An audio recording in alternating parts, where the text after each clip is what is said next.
Haleluya, haleluya. Haleluya. Shalom Bapak Ibu. Saya minta maaf kalau ada sesuatu yang membuat terputus. Haleluya. Saya merasa ada jaringan yang terputus Bapak Ibu, maaf. Haleluya. Saya kembali untuk menjumpai Bapak Ibu. Oke Bapak Ibu, kita mendengarkan firman Tuhan. Haleluya, puji Tuhan. Oke, tetap semangat. Haleluya, haleluya. Saya berharap semua pemberitaan firman Tuhan tidak mengganggu kita, tidak diganggu oleh jaringan yang ada. Oke, mari kita buka firman Tuhan Bapak Ibu dalam Keluaran 20 ayat yang ke-25 sampai 26. Keluaran 20 ayat 25 sampai 26. Perhatikan firman Tuhan. Tetapi jika engkau membuat bagiku mezbah dari batu, maka jangan engkau mendirikannya dari batu pahat. Perhatikan. Sebab apabila engkau mengerjakannya dengan beliung, maka engkau melanggar kekudusannya. Satu. Yang kedua, juga jangan engkau naik ke tangga ke atas mezbahku, supaya auratmu jangan kelihatan di atasnya. Yang kedua, saudara, kita akan belajar dua hal bagaimana kita membangun mezbah Tuhan dalam hidup kita. Apa yang memang tertulis ada di perjanjian lama, tetapi apa yang ada di perjanjian lama merupakan bayang-bayang untuk bagaimana kita membangun mezbah Tuhan yang berkenan kepada Tuhan. Yang pertama, mezbah Tuhan tidak boleh didirikan dari batu pahat. Ayat yang ke-25. Maksudnya apa? Saudara, batu yang dipakai untuk membangun mezbah adalah dari batu yang apa adanya. Batu yang langsung apa adanya. Bukan batu yang diukir-ukir atau dipahat dulu. Batu apa adanya yang ditumpuk. Nah, ketika saya melihat itu, saya membaca itu, saya mulai cari gambar dan saya merenungkan. Apa maksud Tuhan ini? Saya hadapkan itu kepada Tuhan. Yang pertama yang Tuhan tunjukkan adalah batu yang artinya apa adanya adalah berbicara. Saat engkau membangun mezbah, saat engkau membangun bait Tuhan, saat engkau menjadi pribadi yang membangun manusia rohmu, mari datang hampiri Tuhan itu apa adanya. Amin, saudara. Hampiri Tuhan apa adanya dirimu. Hampiri Tuhan dengan segala keberadaan dirimu. Tidak usah pakai cara dibentuk-bentuk atau gimana. You are what you see, you are what you hear. Itulah yang Anda. Apa yang kau dengar, mari hampiri Tuhan dan bangun mezbah itu. Katakan amin. Katakan haleluya. Katakan dahsyat. Jadi saudara, Tuhan menanti umatnya yang datang kepadanya apa adanya. Gak usah istilah saya model-model, saudara. Maknanya adalah ketika datang menyembah Tuhan, datanglah dengan hati yang membawa sebuah ketulusan. Bahkan istilah saya, kepolosan kita apa adanya. Saudara, ada banyak hal di dalam hadiratnya yang kita tidak mengerti. Tapi sesungguhnya di dalam hadiratnya ada kuasa Tuhan yang bekerja bagi kita. Di dalam hadiratnya ada hal-hal yang dahsyat yang Tuhan mau nyatakan kepada kita. Bagian kita hari ini, datang hampiri Tuhan dengan apa adanya hatimu. Kalau engkau berkata, Pak, hati saya ini Pak, penuh dengan kelemahan, penuh dengan kekurangan, datang apa adanya.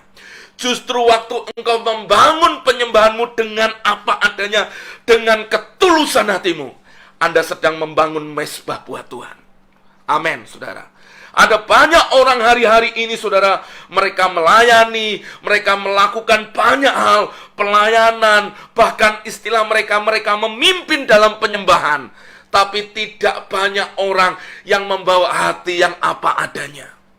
Saudara dalam melayani adalah saudara ketika ada di kamar doa, saudara. Saudara yang melayani adalah saudara yang ada di tempat-tempatmu secara pribadi. Hubunganmu secara pribadi itulah yang nanti akan kau bawa dalam pelayanan. Dan engkau akan menceritakan bagaimana kedahsyatan Tuhan dalam waktu-waktumu pribadi. Jadi hari ini, saudara, hari ini, bangun hati kita apa adanya di hadapan Tuhan. Amin. Mungkin Anda berkata, Pak, saya orang yang tidak tahu banyak nyanyian. Pak, saya orang yang mungkin tidak terlalu banyak tahu firman. Tapi ketika engkau memutuskan untuk menyembah Tuhan, maka mau tidak mau, engkau sedang mengizinkan firman Tuhan juga nanti akan menjadi bagian dalam hidupmu. Dan engkau juga mengizinkan waktu engkau menyembah Tuhan, Anda sedang masuk dalam hadiratnya. Dan dengan ketulusan, kepolosanmu, engkau mengasihi Tuhan. Seperti Bapa, di mana dia mengasihi anaknya. Dan seperti anak yang menghampiri bapaknya. Itu yang akan Tuhan nyatakan buat kita. Saudara, saya percaya seperti ini. Kalau kita lihat anak-anak kita yang menghampiri kepada orang tuanya, waktu anak-anak kita masih kecil, dia datang dengan kepolosannya. Dia bahkan cerita tentang apa yang terjadi dengan kepolosannya, ketulusannya. Itulah anak-anak. Harusnya kita, ketika kita datang menyembah Tuhan, kita pun datang kepada Tuhan. Seperti ketika kita datang kepada orang tua kita, kita sebagai anak datang apa adanya. Di sana engkau akan lihat kuasa Tuhan, mujizat Tuhan, perkenanan Tuhan justru nyata dalam hidupmu. Nah, yang jadi masalah itu gini, saudara. Kita ini sudah terlalu banyak tahu. Firman Tuhan mungkin sudah banyak kita dengar, tapi kita nggak ngelakuin. Nah, ini yang masalah. Makanya kita perlu bentuk hati kita. Ayo, tuluslah.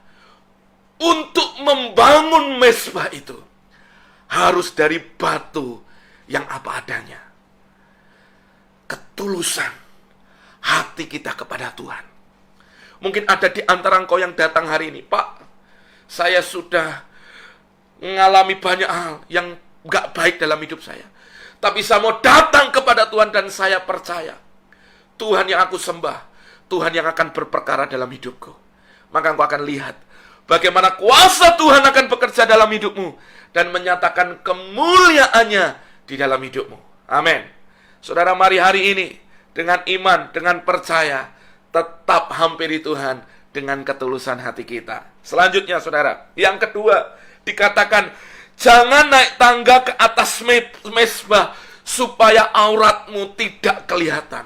Waktu saya menangkap ini, rema Tuhan, Tuhan tunjukkan, jangan bangun mezbah Tuhan, di mana di sana justru kedagingan kita yang dimunculkan. Jangan datang membangun mezbah Tuhan, tapi justru kita dipenuhi dengan segala bentuk nafsu daging kita yang menguasainya. Saudara, jangan ada yang namanya hal-hal yang daging yang dimunculkan saat kita menyembah Tuhan. Daging tidak boleh muncul dalam bentuk apapun. Kita harus menyembah Tuhan di dalam roh dan di dalam kebenaran. Maksudnya di dalam roh. Waktu kita menyembah, yang memimpin penyembahan kita adalah roh Tuhan sendiri. Roh kita terkonek dengan roh Tuhan. Waktu kita menyembah Tuhan, roh Tuhan menguasai kita. Dan kita datang kepada Dia untuk menyembah Dia di dalam roh. Karena kita memiliki hubungan yang dekat dengan Dia. Yang kedua, dalam kebenaran. Penyembahan kita harus didasarkan pada kebenaran firman. Artinya apa? Bahwa firmanlah yang menjadi dasar atas semuanya. Kenapa kita menyembah Dia? Waktu engkau menyembah, saudara, sebenarnya engkau sedang mematikan dagingmu dan mengizinkan rohmu untuk bergaul dengan pribadi Tuhan. Katakan amin, katakan haleluya. Mari berkata dengan saya, tuliskan di live comment bahwa saya mau menyembah Tuhan di dalam roh dan kebenaran.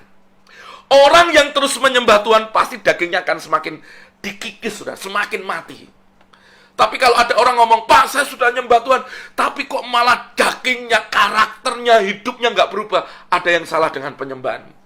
Harusnya penyembahan kita adalah menjadi penyembahan di mana roh yang hadir di sana dan daging yang dikikis.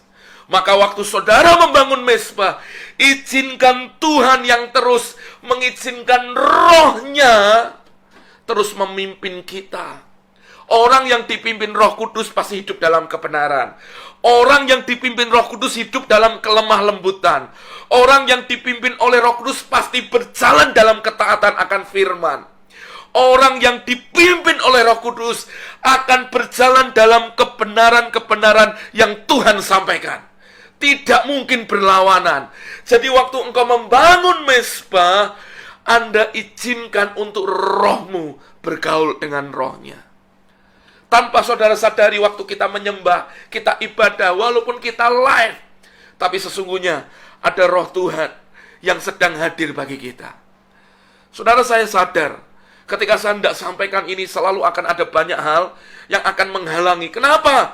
Karena kalau saudara bangun mezbah, saudara akan mengalami hidup yang terus berkemenangan. Betul. Sebab kalau saudara tahu bagaimana membangun mezbah, hidup saudara akan mengalami terus kedahsyatan Tuhan. Makanya saya sadar tadi, padahal saya tahu jaringannya baik, tapi kenapa tiba-tiba terputus? Berarti ada satu oknum yang selalu ingin menghalangi supaya firman Tuhan tidak tersampaikan.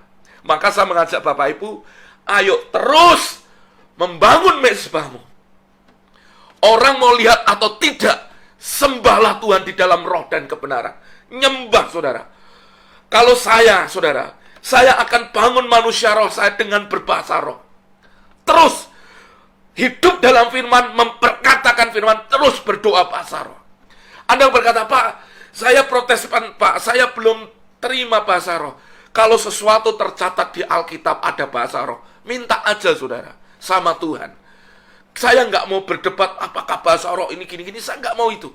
Tapi yang jelas kalau di Alkitab ada terjadi bahwa Rasul Paulus pun berbahasa roh, rasul-rasul yang lain berbahasa roh. Kenapa kita nggak minta bahasa roh daripada Tuhan? Biarkan waktu engkau menyembah dalam roh, engkau berbahasa roh, engkau sedang membangun manusia rohmu, membangun mezbah, dan hidupmu dituntun dalam kebenaran Tuhan. Maka ada sesuatu yang dahsyat. Jangan izinkan daging mengambil alih atau main-main di sana, saudara. Iya, saya sadar. Ada banyak orang di mana dia itu dikuasai oleh yang namanya daging ini, saudara. Karena daging ini akan membuat bagaimana supaya hidupmu terus akan menjadi sepertinya agamawi, tapi hidupmu nggak berubah. Saya mau Anda bangun mezbah. Benar-benar Anda nyembah. Saat kita menyembah, Anda menyembah. Saat kita bermazmur, Anda bermazmur. Saat kita berbahasa roh, Bapak Ibu berbahasa roh. Anda bangun itu. Saya tahu akan ada sesuatu yang dahsyat yang Tuhan akan kerjakan di sana. Akan ada sesuatu yang luar biasa yang akan Tuhan kerjakan di sana. Akan ada hal-hal yang tidak dapat engkau pahami yang akan Tuhan kerjakan di sana. Dan Tuhan akan menyatakan kemuliaannya di sana, di dalam hidupmu. Amin.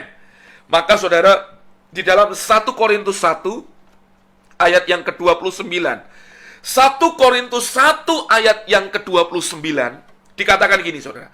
Dalam terjemahan King James dipakai, that no flesh shall glory in his presence. Tidak ada daging yang dapat kemuliaan di dalam hadiratnya.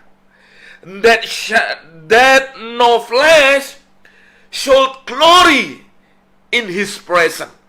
Tidak ada daging yang akan terima kemuliaan dalam hadiratnya.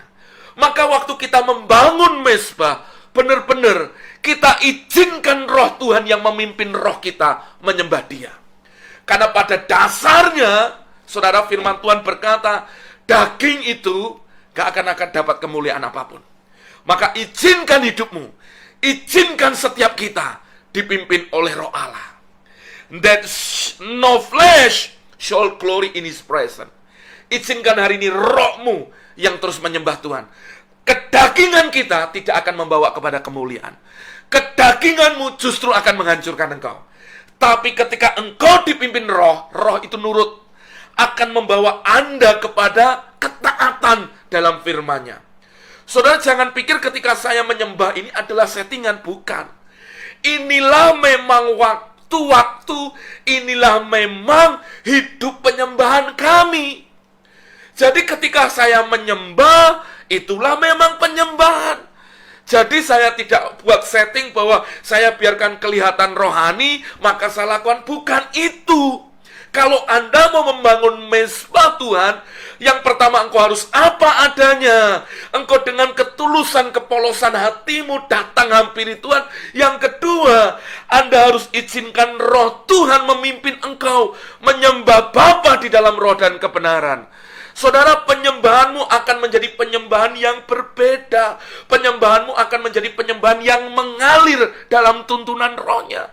Kalau saudara tanya, Pak, Bapak nyembah Tuhan hari ini, Bapak sudah persiapkan lagu enggak? Enggak. Jadi jangan pikir saudara, saya sudah nyiapin lagu untuk saya nyanyi nanti apa. Saya enggak siapin itu. Cuma saya tahu ketika saya menyembah, saya tahu di sana Tuhan menuntun. Nah, alangkah dahsyatnya kalau setiap umat Tuhan dipimpin roh Allah dalam keseharian hidupnya. Dan mereka membawa korban yang dahsyat bagi Tuhan. Saudara, penyembahanmu menghadirkan Tuhan. Penyembahanmu menghadirkan kuasa Tuhan. Tuliskan di live comment.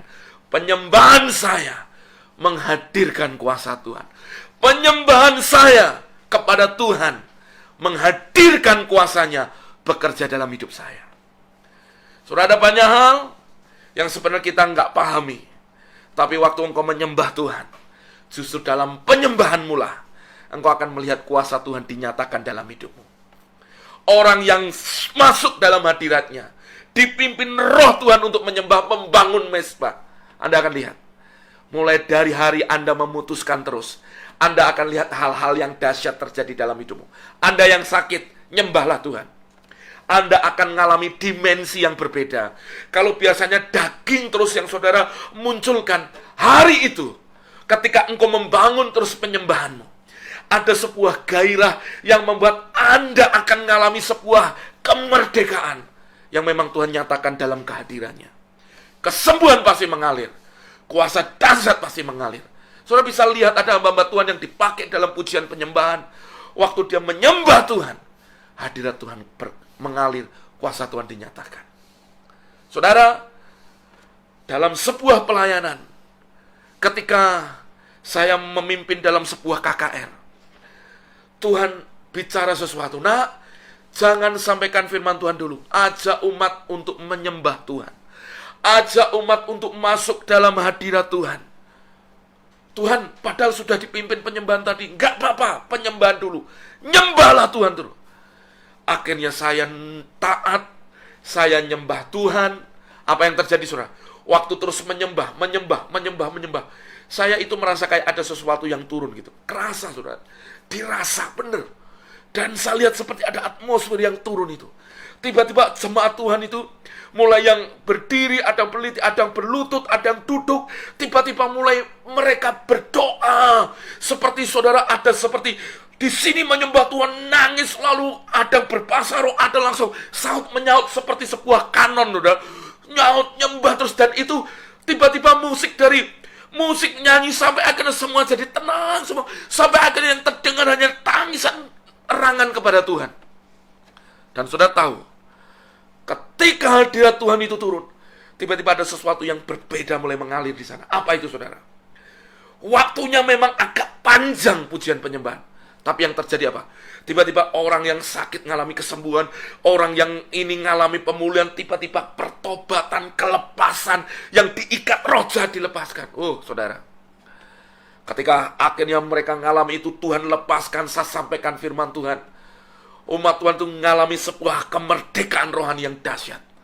Saya sadar banyak orang tahu arti penyembahan, tapi banyak orang tidak menjadikan hidupnya adalah penyembahan. Maka bangun mezbahmu, izinkan roh Tuhan memimpin Anda menjadi hidup yang terus menjadi bait sucinya Tuhan. Amin. Nah, saudara, bicara membangun mezbah adalah juga bicara Anda taruh yang namanya korban di sana. Korban apa, Pak, yang harus saya taruh di atas mezbah saya?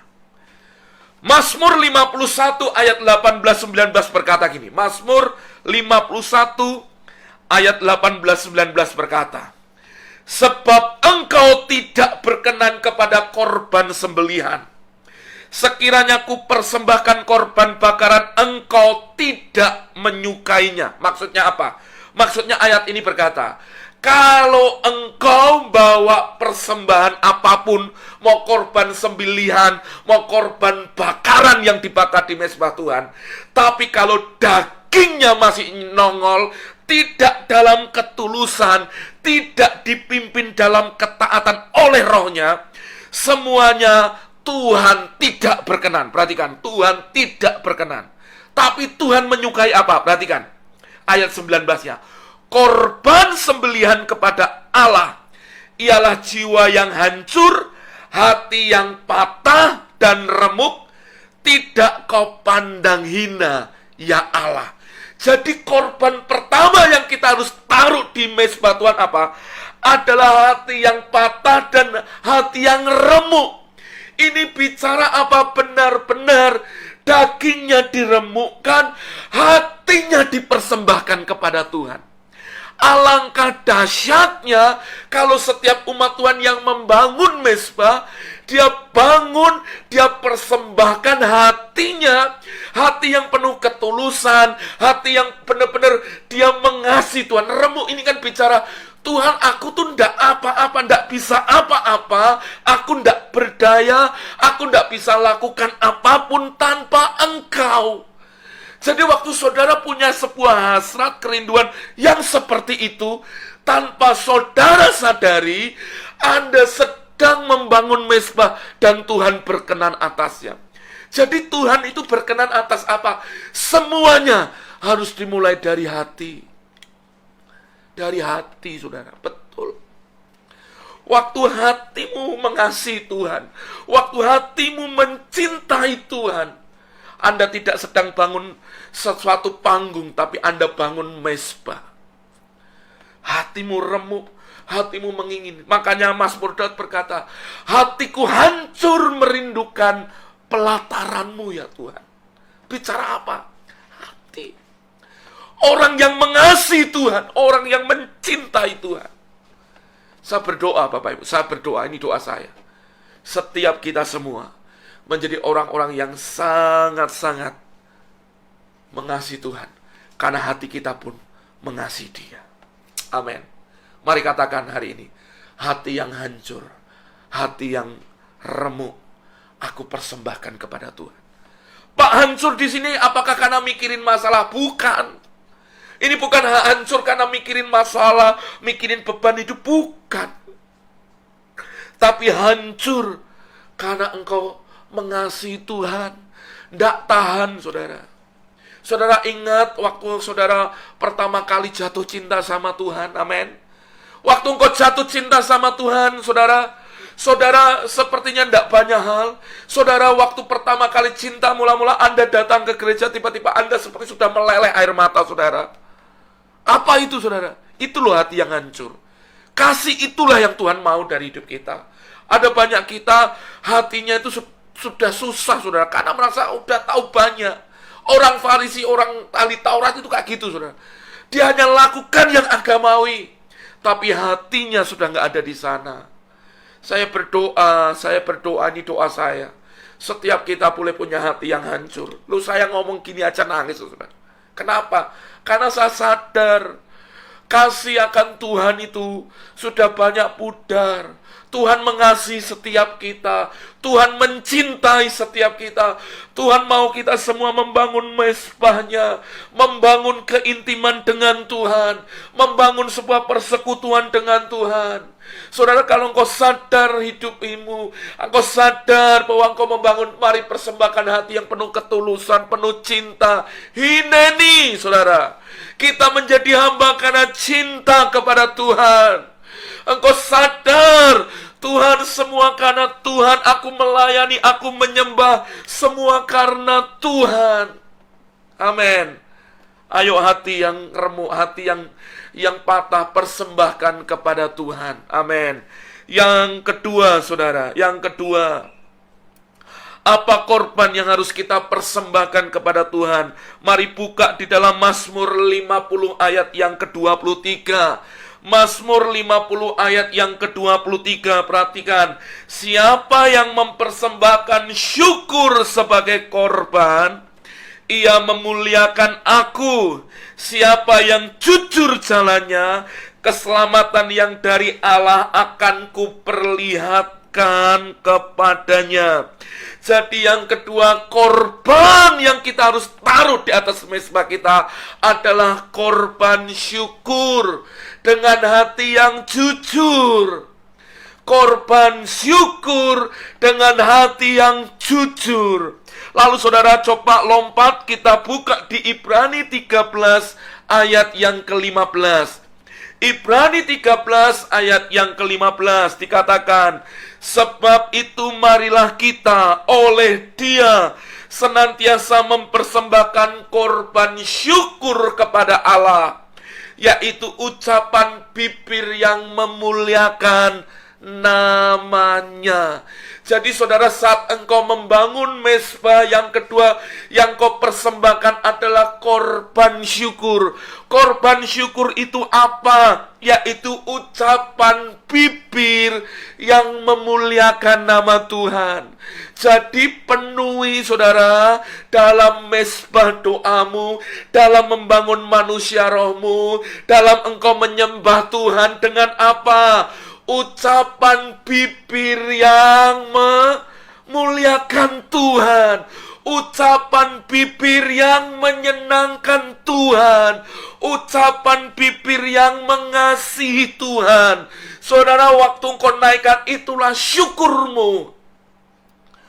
Maka saudara bisa lihat di perjanjian lama, setiap dikatakan naikkan syukurmu, selalu akan ditulis dengan ini, sebab Tuhan baik, bahwasanya untuk selamanya kasih setianya. Betul. Sebab Tuhan baik, bahwasanya untuk selama-lamanya kasih setianya. Lihat, orang yang membawa korban syukurnya, dia akan mengalami hidup yang penuh dengan mujizat Tuhan. Saudara, nanti akan saya tunjukkan orang yang membangun syukurnya. Di tengah ada himpitan hadangan dari 3 bangsa besar. Tapi saudara, ketika dia membangun syukurnya, dia hanya naikkan sebab Tuhan itu baik, bahwasanya untuk selama-lamanya kasih setianya. Saudara, apa yang terjadi? Tuhan membuat musuhnya dihalau tanpa mereka berperang. Tuhan membuat penghadangan, dan ketika mereka harus datang ke tempat perang itu, semua sudah jadi mayat semuanya. Mereka hanya jarah, ngambil apa yang harusnya diambil. Saudara, hal yang sama. Dalam setiap pergantian tahun, raja-raja pada zaman dahulu adalah raja-raja yang berperang. Berperang mereka adalah untuk memperluas daerah atau mencari jajahan. Itu sudah kebiasaan. Tapi orang yang tidak berperang, nah perang kita apa? Perang kita bukan perang-perangan, kita pakai pedang. Bukan. Perang kita adalah untuk kita terus memuliakan Tuhan dengan bibir kita. Anda hancurkan setiap intimidasi atmosfer dari kuasa roh jahat dan menggantinya dengan atmosfer ilahi. Maka ketika Anda mengucap syukur, Anda sedang mengizinkan untuk atmosfer ilahi turun dalam hidupmu. Perhatikan. Maka engkau akan lihat orang yang membangun mezbahnya dengan terus menaikkan ucapan syukur akan melihat perkara-perkara ajaib dan dahsyat dalam hidupnya. Saya percaya ini akan terjadi dalam hidup saudara. Terus bersyukurlah. Pak, hari ini ada banyak masalah, Pak. Pak, hari ini ada banyak pergumulan. Pak, sebagaimana bisa bersyukur? Bersyukurlah. Keadaan tidak memungkinkan bersyukur.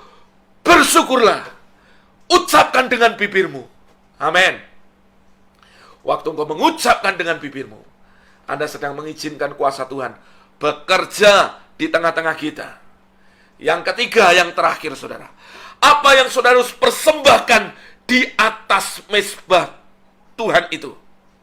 Saudara, yang ketiga adalah hidup yang berkenan. Roma 12 ayat yang pertama. Roma 12 ayat yang pertama dikatakan, karena itu saudara-saudara, demi kemurahan Allah aku menasihatkan kamu, supaya kamu mempersembahkan tubuhmu sebagai persembahan yang hidup, yang kudus, dan yang berkenan kepada Allah. itu adalah ibadahmu yang sejati. Jadi apa yang ditaruh di atas mezbah Tuhan, yaitu hidup yang dipersembahkan kepada Tuhan. Bisa di-capture itu. Hidup yang dipersembahkan kepada Tuhan. Hidup yang ditaruh kepada Tuhan. Saudara, ketika engkau taruh hidupmu di atas mezbah Tuhan, saudara, engkau akan lihat bagaimana hal-hal yang dahsyat terjadi dalam hidupmu. Saudara, ibadah kita adalah ibadah yang mempersembahkan hidup. Artinya apa? Jangan sampai saudara datang, pikiran hatimu nggak ada di situ. Tapi seluruh keberadaan hidupmu harus dipersembahkan kepada Tuhan. Harus dibawa kepada Tuhan. Harus semuanya dipersembahkan pada Tuhan. Dan lihat mujizat Tuhan dinyatakan dalam hidupmu. Dalam terjemahan The Message, saudara, dikatakan seperti ini. Bahwa aktivitas kita sehari-hari harus menjadi persembahan yang hidup kepada Tuhan dengan cara hidup berkenan di hadapan Tuhan. Kita memang belum sempurna, tapi kita harus punya kerinduan untuk terus berubah dan menjadi seperti Kristus. Hidupmu adalah penyembahan. Hidupmu adalah korban. Jadi pakai hidupmu dalam keseharian hidupmu menjadi sebuah korban yang ditaruh di atas mezbah Tuhan. Jadi saudara, kita nggak akan pernah kedengaran akan ada cerita yang berbeda. Ada banyak orang berkata gini, saya kira ini, orangnya seperti ini. Tapi ternyata, walah, nah ini kan nggak enak. Saya kira, ternyata. Kenapa bisa terjadi seperti itu? Ada banyak orang kelihatannya ada di gereja, tapi kelakuannya nggak ada. Kenapa? Karena dia salah mengartikan sebuah penyembahan, sebuah kehidupan membangun mezbah Tuhan yang salah. Kenapa? Karena hidupmu sehari-hari, hidupmu dalam seharimu, dalam yang kau jalani adalah penyembahan. Jadi saat engkau menjalani hari-harimu, itulah penyembahan, itulah korban yang berkenan pada Tuhan. Jadi engkau nggak memisahkan ibadahmu yang secara ritual dengan yang hari-hari engkau jalani, yaitu hidup sebagai korban kepada Tuhan. Saudara, hidup dalam penyembahan akan membawa kita tetap berada pada tujuan dan sasaran yang akan ditetapkan Tuhan. Maka persembahkan hidupmu berkenan kepada Tuhan. Persembahkan hatimu, lidahmu dengan bibir yang memuliakan Tuhan, dan hidupmu sebagai persembahan yang hidup, yang menyenangkan hati Tuhan. Amin. Maka saudara, bangun mezbah. Bangun mezbah. Yang pertama tadi, jiwa yang hancur, hati kita. Yang kedua, bibir yang memuliakan Tuhan. Yang ketiga, hidup yang dipersembahkan. Tahun ini akan menjadi tahun yang penuh mujizat dalam hidup kita. Tahun ini akan menjadi tahun yang penuh dengan hal-hal yang dahsyat dalam hidup kita. Sudah percaya? Mari buktikan dan lihat kebaikannya dinyatakan dalam hidup kita. Tuhan Yesus memberkati kita. Mari saya mengajak kita menyembah Tuhan. Hidupku menggenapi firman-Mu, tanda mujizat sertai tiap langkahku. Kau bersamaku di dalamku, cari bukti kebesaran-Mu. Katakan, hidupku menggenapi firman-Mu, tanda mujizat sertai tiap langkahku. Kau bersamaku di dalamku, jadi bukti kebesaran-Mu. Hidupku menggenapi firman-Mu, Tanda mujizat sertai tiap langkahku. Kau bersamaku di dalamku, jadi bukti kebesaran-Mu. Terima kasih Tuhan buat malam hari ini. Terima kasih Tuhan buat pagi hari ini. Kami bersyukur buat kebaikan Tuhan. Kami bersyukur buat hari-hari yang kami lewati. Dan kami sadar semuanya kami persembahkan bagi Tuhan. Di tahun ini kami akan lihat mujizat.